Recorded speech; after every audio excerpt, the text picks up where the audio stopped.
Putri Chandrawati bisa memancing rasa ketidakadilan di masyarakat. Simbol ketidakadilan terjadi di Republik ini yang diketahui oleh seluruh dunia melalui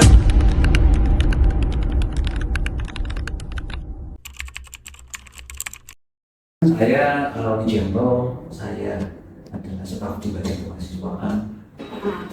Salsa Agustina, biasa dipanggil Salsa, aku mahasiswa semester 3 dari Fakultas Hukum Universitas Brawijaya. Nama saya Agung Wirayudha dari Fakultas Komputer Prodi Informatika. Perkenalkan, nama saya Sieratu Halisa, biasa dipanggil Lisa dari Fakultas Ilmu Budaya Prodi Sastra Jepang. Saya bekerja, kemudian saya mengerjakan tugas saya di bagian kemahasiswaan. Untuk kesibukan aku sendiri, saya mengikuti beberapa organisasi dan juga kepanitiaan. Saat ini aku fokus untuk lomba. Lebih lagi, sebentar lagi aku akan berangkat untuk mengikuti timnas ke-36 di Universitas Brawijaya. Mungkin saya pergi kampus, pulang, terus ikut-ikut volunteer dikit-dikit. Aku kuliah dan sebagai staf acara event itu masih masuk dan staf telkom di Tahrir. Memang kalau berita ada begitu banyak, karena memang saya banyak kesibukan juga ya. Sebagai mahasiswa hukum, tentunya aku dituntut untuk bisa ikut mengawal terkait dengan ketidakadilan maupun peristiwa hukum lainnya yang ada di Indonesia. Jadi cukup nih. Iya, saya pernah dengar juga dan melihat juga dan mendengarkan dan juga beberapa pendapat dari masyarakat. Terkait kasus Sambo, tentunya beberapa waktu lalu, khusus tentang 2022 ya, itu sempat terjadi. Ya, ini adalah salah satu sebenarnya mengarah pribadi jadi menjadi masalah politik karena yang bersangkutan ini adalah tokoh ya.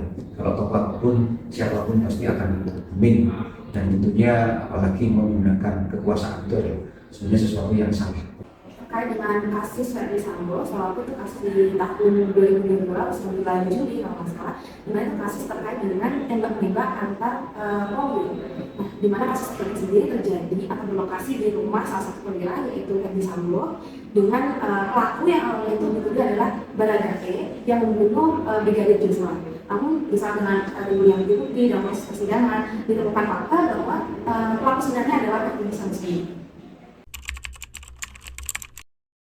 Menurut aku sendiri terdapat beberapa kejanggalan. Ada 3 poin nih yang menurut aku benar-benar janggal. Yang pertama itu adalah banyaknya barang bukti dan juga kamera CCTV itu yang hilang.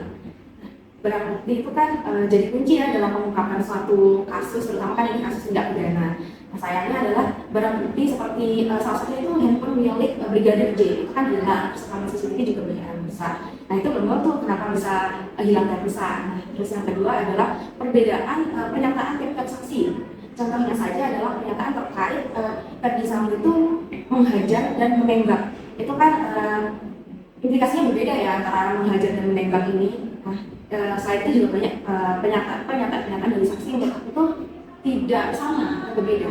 Nah, yang ketiga sendiri adalah terkait dengan motif dari pelaku. Sampai saat ini kan kita nggak tahu sebenarnya motifnya itu apa sih. Awalnya adalah karena perkosaan, terus timbul motif-motif lainnya. Nah, perlu adanya tindak lanjut untuk mengetahui motif sebenarnya itu apa. Dan yang keempat sendiri adalah terkait dengan penjatuhan vonis yang menurut aku terdapat ketidakadilan penjatuhan vonis terhadap tiap-tiap pelaku. Akhirnya tidak jadi dihukum mati karena mungkin ketidakadilan karena dia itu seorang jenderal yang memiliki pangkat tinggi, jadi tidak dihukum dengan semestinya. Menurut pasal 55 ayat 1 KUHP nasional yang lama, itu kan dijelaskan ya bahwasannya pelaku itu tidak hanya siapa yang melakukan, tetapi juga siapa yang melanjutkan, menyuruh atau memotivasi orang lain untuk melakukan tindak pidana itu juga termasuk pelaku. Namun sayangnya di sini untuk penetapan vonis sendiri itu tiap-tiap pelaku berbeda. Nah, dari Pengadilan Tinggi Jakarta, vonis untuk Verdi Sambo sendiri kan awalnya hukuman mati, kemudian dia mengajukan kasasi di mana dari Mahkamah Agung menjatuhkan vonis berupa hukuman seumur hidup. Nah, sedangkan untuk Putri selaku, menurut aku ya, Putri ini menjadi dalam juga dalam perkara kasus ini karena pada awalnya kan kasus ini terungkap karena pernyataan dari Putri sendiri yang menyatakan bahwa dia diperkosa yang menimbulkan suaminya yaitu Verdi Sambo menjadi marah dan menuliskan amarahnya terhadap Brigadir J. Namun di sini Putri mendapat hukuman yang menurut aku terlalu ringan, hanya 10 tahun. Seharusnya Putri sendiri sebagai salah satu pelaku mendapat hukuman yang setimpal atau hampir sama lah dengan Verdi Sambo. Dan untuk yang lainnya seperti Brigadir Baradae menurut aku tuh ya mungkin masih bisa untuk diringankan karena seperti yang kita tahu Baradae menjadi justice collaboration ya di sini.